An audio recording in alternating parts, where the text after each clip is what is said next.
Dans la première course, c'est en compagnie de Pride Rock que Aficionado a travaillé récemment, donnant ainsi entière satisfaction lors de ses quinteuses. Seven League Boots, comme vous pouvez le constater, s'est très bien comporté sur la grande piste alors qu'il effectuait son dernier tour au Nice Canter. Sarik donne l'impression d'avoir amélioré sa condition avec une course dans les jambes, ayant bénéficié de sa première participation directement sur 1850 mètres.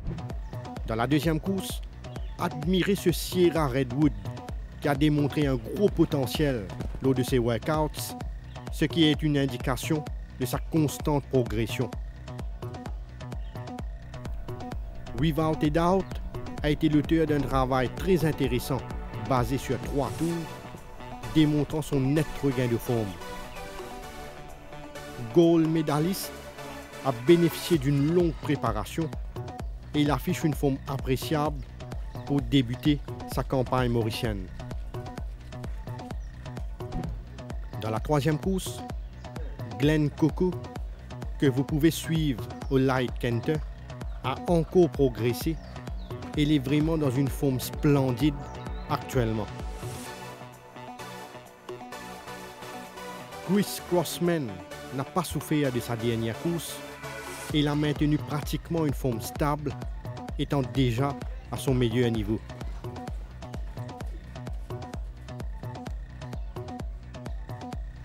Heart of Darkness a amélioré son niveau de fitness avec un travail accéléré vendredi dernier, démontrant qu'il est encore mieux que la dernière fois.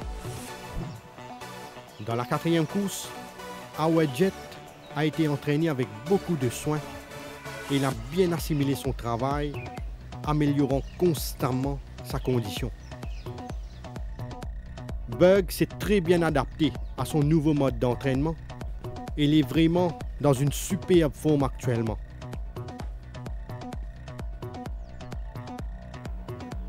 Melson affiche toujours une bonne forme en apparence et il a travaillé à la régulière, est un coursier qui a tendance à perdre du poids assez facilement. Dans la cinquième course, attention à ce Nation Builder qui paraît s'être bien acclimaté aux conditions locales et qui est suffisamment fit pour aborder sa première course sur notre piste. Lucky Valentine s'est bien repris après sa course sur 1500 mètres et comme vous pouvez le constater, il est beaucoup mieux dans sa peau.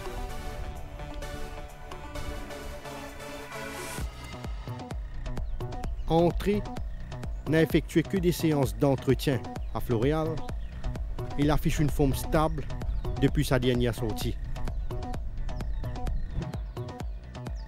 Dans la sixième course, suivez ce Hard Day's Night qui a encore progressé depuis sa dernière victoire et il donne même l'impression d'avoir gagné en puissance comme en atteste sa très belle forme du moment.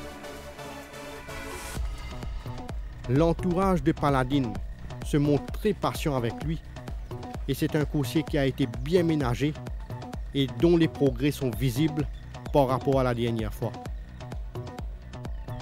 C'est un Camel Cavo complètement révigoré qu'on a repéré à Floréal et même son travail a été satisfaisant, ce qui est un signe positif concernant sa progression.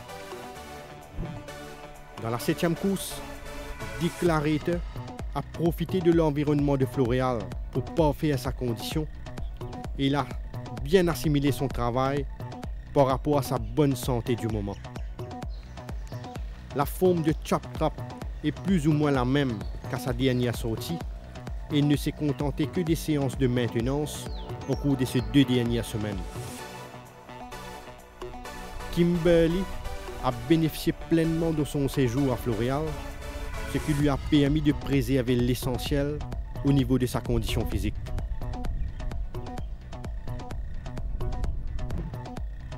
Dans la 8e course, Saint-Arnold a effectué un court séjour à Floréal pour se refaire une santé et il a bien récupéré, comme en atteste sa bonne forme alors qu'il évoluait au Light Canter.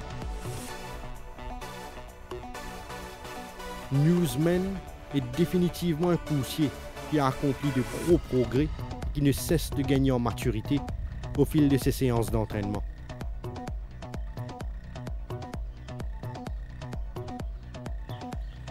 Logan se trouve dans une belle forme actuellement. Il s'est bien comporté lors de ses quinteuses ces derniers temps.